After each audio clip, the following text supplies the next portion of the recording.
Welcome, I'm Ian Baker, and today I have an amazing video for you as we're going to cover how to bring in your slides manually if they're stuck open. This is something that I know a lot of people fear, whether your battery died or your motor failed. Well, today I'm going to go over the three main slide systems. We'll go over cable slides, through frame slides, as well as a worm gear driven, also commonly known as Schwintek slides, and show you how to bring all three of them in so you're not stuck out at your campsite. So how do you identify the type of slide your RV has? Well, it's pretty simple.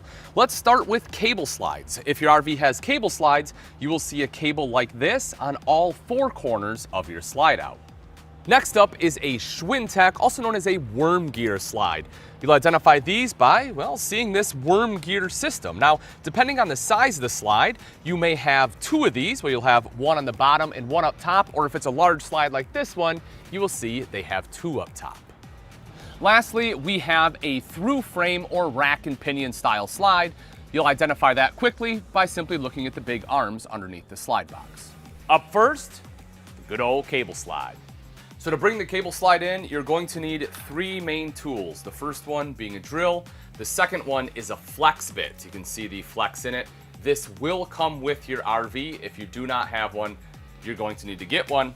The last part is this right here, which is a square number 3 bit.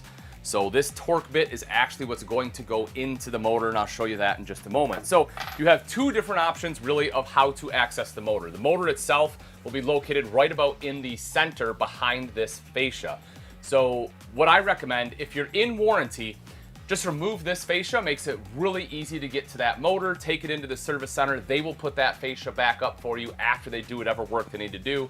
Obviously, because you're in warranty, it is covered. If you're not in warranty, if you want to take the slide fascia off and you want to re-brad nail it up, cover up the nail holes, by all means do so. Again, it will make it easy, and that might be your only option depending on your RV. But otherwise, what you can do is you can take this bit. Again, you'll kind of go in the middle of the slide, feel around for that motor, and then you will slide this bit in the back of the motor. I actually have a cutaway, and I'll go show you exactly what we're working with right now. So this is actually in the Camping World Technical Institute, but it is essentially a slide. So we have a cable slide right here. Once the fascia is removed, this is what you'll see. You'll see the cables running to either side with the pulleys at both ends, and then your slide system in the middle, assuming that you have the AccuSlide cable slide system, which is far and above the most common cable slide system out there. But what you're looking for is you're looking to take that square number 3 bit and you'll put it right here in the end of the motor. So again, if you're reaching over, you'll have to reach over and find that and put that in place. Once that is in place, you'll then take your flex bit, put that over like so, bend it up and around that slide fascia, and then put that in your drill. Now you'll want to put it, your drill to be going counterclockwise, like you are removing a screw, and that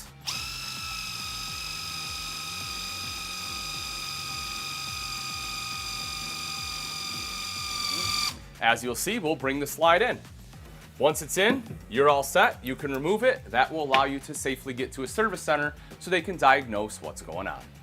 Luckily, the Schwintek is arguably the easiest slide to override because all you need for a tool is this bad boy right here.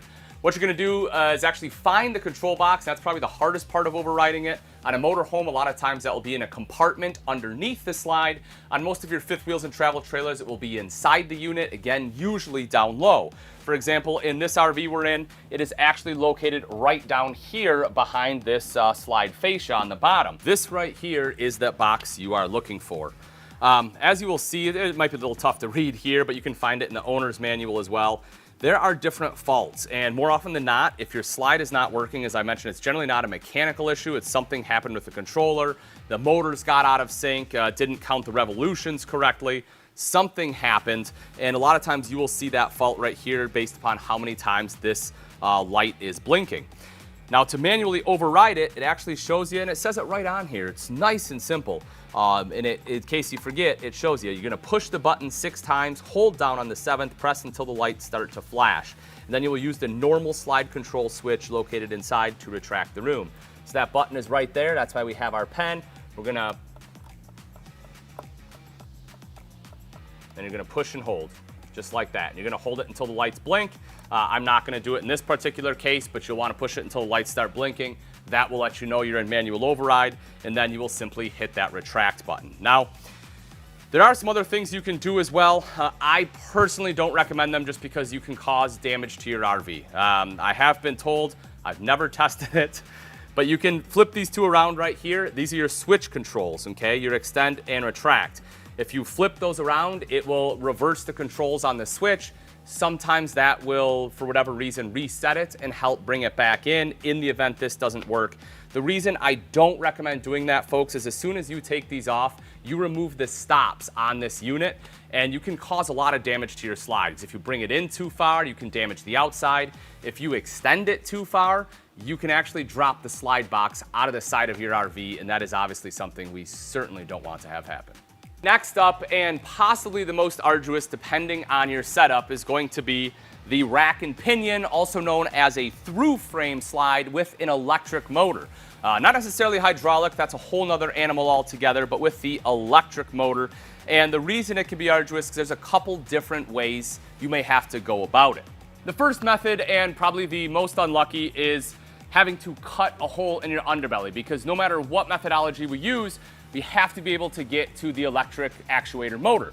And if you don't have a quick hookup, which I'll show you in just a second, then that's what you have to do. You have to cut a hole in the underbelly.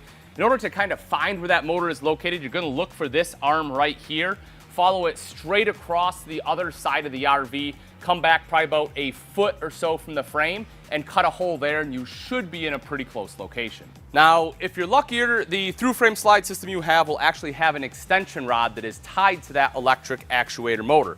One of the easiest ways to identify it is you will find that there is a hex nut right here coming out of that frame, and you will usually have a hole, something like this, in the flashing, so that you can take the tool that comes with the RV and be able to put it right in there and attach it to that hex nut. Now, regardless of the methodology you have to use, whether it has the extension, whether you have to cut a hole in the underbelly to get to the motor, with both systems you should disconnect the battery so you don't have any backfeed. If you do have this system, once it's on there, you will actually turn clockwise, and that will slowly but surely bring in your slide. All right, folks, and that wraps it up on how to manually override your slide systems, at least the major three. Obviously, there's some other slide systems out there that we didn't cover, but hopefully this right here will get you by with the majority of your slides. If you enjoyed this video, be sure to hit the like button. Also, if you know anyone that can use this information, if they have an RV, make sure you share this video with them so they can save it for later use. And if you want to continue to see more how-to and troubleshooting information or any content that we offer, be sure to subscribe so you'll be notified and be one of the first ones to see the brand new content. Thanks again for watching, folks. I'm Ian Baker, and until next time, we'll see you.